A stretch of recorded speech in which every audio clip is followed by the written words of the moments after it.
तैयार है हमारा और शुरुआत की जाए ट्रेड्स की। गुड आफ्टरनून गाबा सर, बताइए क्या रहेगा आपका इस समय का trade.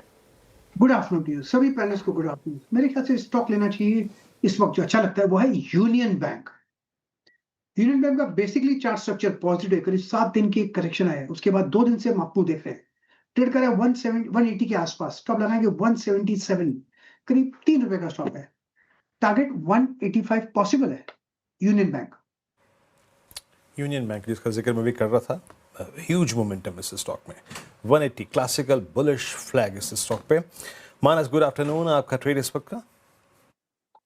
Good afternoon Virendra ji. तो देखिए, बीएल में ही खरीदारी करेंगे। बीएल में क्लियर कट ब्रेकआउट है। काफी दिनों से हम देख रहे थे कि 430-35 पे स्टॉक रेजिस्टेंस फेस कर रहा था। आज वो रेजिस्टेंस ब्रीच हुए हैं बढ़िया वॉल्यूम्स के साथ। तो आई थिंक ये रैली यहाँ नहीं थमेगी। करंट लेवल्स पे आप खरीदारी कर सकते हैं। 430 रुपए के नीचे आपको स्टॉप लॉस लगाना है, लेकिन 465 रुपए 465 तक के टारगेट्स पॉसिबल है। चाहे तो 440 वाला कॉल ऑप्शन ले सकते हैं। 19 रुपए के आसपास ट्रेड हो रहा है। इसमें आपको 13 रुपए के स्टॉप लॉस से खरीदारी करनी है और 32 रुपए के टारगेट सेट करने हैं। बीएल में खरीदारी की राय मानस जी की तरफ से। रिजल्ट आए, रिजल्ट भी अच्छे नजर आ रहे हैं। उससे पहले भी चल रहा था स्टॉक और defence as a pack focus में भी है। 465 के टारगेट के साथ आपको खरीदारी करना है। आशीष कयाल जी, गुड आफ्टरनून, बताइए आप क्या पिक कर रहे हैं। Good afternoon. देखिए, मेरा जो स्टॉक होगा यहाँ पर मेटल स्पेस में से जिंदाल स्टील है। हम क्लियरली देख सकते हैं जिंदाल स्टील एक काफी टाइम से कंसोलिडेशन में था। ओवरऑल मेटल में काफी जबरदस्त रैली ऑलरेडी हम देख रहे हैं और जिंदाल स्टील अभी जस्ट वापस से ब्रेकआउट दे रहा है। वॉल्यूम्स पिछले दिनों से पिकअप हो रहे हैं, तो यहाँ पे लॉन्ग पोजीशंस क्रिएट की जा सकती है। टारगेट है 1175 का और स्टॉप लॉस लगाना होगा 1080 का। ओके, मीनवाइल एक बार ऑयल इंडिया वापस लेकर आइए। सर्किट लग गया अब इसमें, अपर सर्किट सुबह का 10% का और शानदार शानदार मूव इसमें शेयर। और देखिए क्या है ना, 3-4 चीज़ें।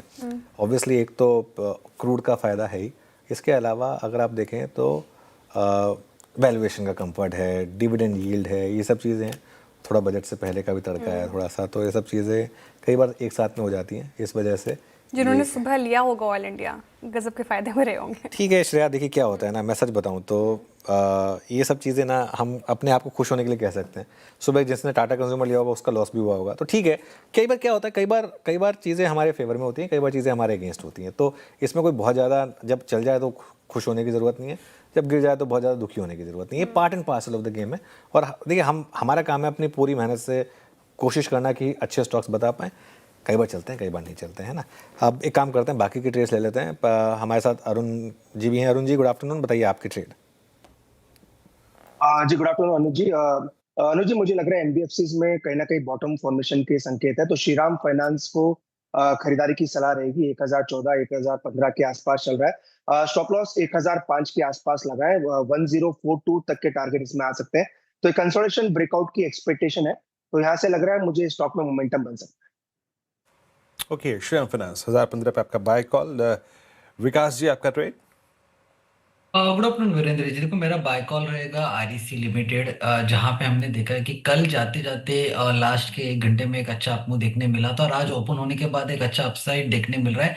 366 के स्टॉप लॉस से इसको बाय किया जा सकता है। 392 का मुझे लगता है यहाँ पे एक टारगेट आते हुए देखने मिलेगा। डेली चार्ट पे भी एक अच्छा ब्रेकआउट इस काउंटर में देखने मिल रहा है, तो मुझे लगता है ये टुवर्ड्स अपसाइड में 200 डीएमए के तरफ अप्रोच करते हुए देखने मिलेगा और 392 के टारगेट के लिए इसको होल्ड करके लेके जा सकते हैं। ओके, आरईसी में विकास जी ने कहा खरीदारी कर सकते हैं आप। अच्छा मूव इस पर्टिकुलर काउंटर में। टेक्निकल कॉल्स पूरे हो गए, एक रिकैप आपके लिए लेकर आते हैं ताकि आप टारगेट और स्टॉप लॉस फिर से रिविजिट कर पाएं। गाबा सर ने कहा कि यूनियन बैंक में पैसे बनेंगे। 185 के टारगेट हैं, 177 का स्टॉप लॉस। मानस जी कह रहे हैं कि बीएल में लेवल्स पर खरीदारी कीजिए। 185 का 465 का टारगेट और 430 का स्टॉप लॉस लगाना है। आशीष कयाल जी कह रहे हैं जिंदल स्टील मेटल पैक से काफ़ी अच्छा नजर आ रहा है उनको, तो यहाँ पर खरीदारी की राय। 1175 के टारगेट हैं, 1080 का स्टॉप लॉस लगाना है। साथ ही अरुण कुमार मंत्री जी को श्रीराम फाइनेंस पसंद आ रहा है। सभी बाय कॉल्स थे और 1042 के टारगेट श्रीराम फाइनेंस में, 1005 का स्टॉप लॉस। विकास जी कह रहे हैं कि आरईसी इन लेवल्स पर पैसे बना के दे सकते हैं, तो उसको रखे रडार पर खरीदारी की राय। 392 का टारगेट और 367 का आपको स्टॉप लॉस, 66 का इनफैक्ट स्टॉप लॉस लगाकर चलना है। ये होगी टेक्निकल कॉल्स। लेकिन ऐसे मार्केट में इन्वेस्टमेंट आइडिया क्या हो आपका, ये समझ लेते हैं गौरांग जी से। गौरांग जी, गुड आफ्टरनून और स्वागत है आपको कार्यक्रम में। बताइए से बजट से पहले और मार्केट में क्या लग रहा है आपको, कहाँ बनेंगे पैसे? धन्यवाद श्रेया जी, आपका सभी को प्रणाम और शुभ दिन। हमारे तरफ से एक छोटा डिस्क्लोजर दे देते हैं कि जो भी निवेश लायक रणनीति आपके समक्ष आज दोपहर इस कार्यक्रम में रखेंगे, ये बुनियादी तर्क के आधार पर लंबी अवधि के लिए हमारी फंडामेंटल रिसर्च टीम की तरफ से, इसमें हमारी कंपनी जियोजित अथवा मेरा किसी भी प्रकार का व्यक्तिगत निवेश नहीं है, ना ही किसी प्रकार का वित्तीय लाभ मिलता है, ना ही किसी प्रकार का कॉन्फ्लिक्ट ऑफ इंटरेस्ट। लेकिन इसी स्तर पर राय हम हमारे क्लाइंट्स को देते हैं, संभव है कि उनका निवेश हो। तो धातु क्षेत्र मेरे ख्याल से पिछले कुछ दिनों से सकारात्मक रुझान दिखा रहा है और वहां से हमने हिंडाल्को पर हमारे जो पहले लक्ष्यांक थे, वो लक्ष्यांक में हमने परिवर्तन किया है, ऊपर की तरफ साधा है। थोड़ी थोड़ी उठापटक वोलेटिलिटी जो होती है धातु क्षेत्र में, वो देखना अनिवार्य होगी। लेकिन अगर किसी की लंबी अवधि की समय सीमा है तो हिंडाल्को में निवेश है तो बनाए रहेंगे, नहीं है तो आप इस तरह से शुरुआत करिए और गिरावट पर जोड़ते जाए।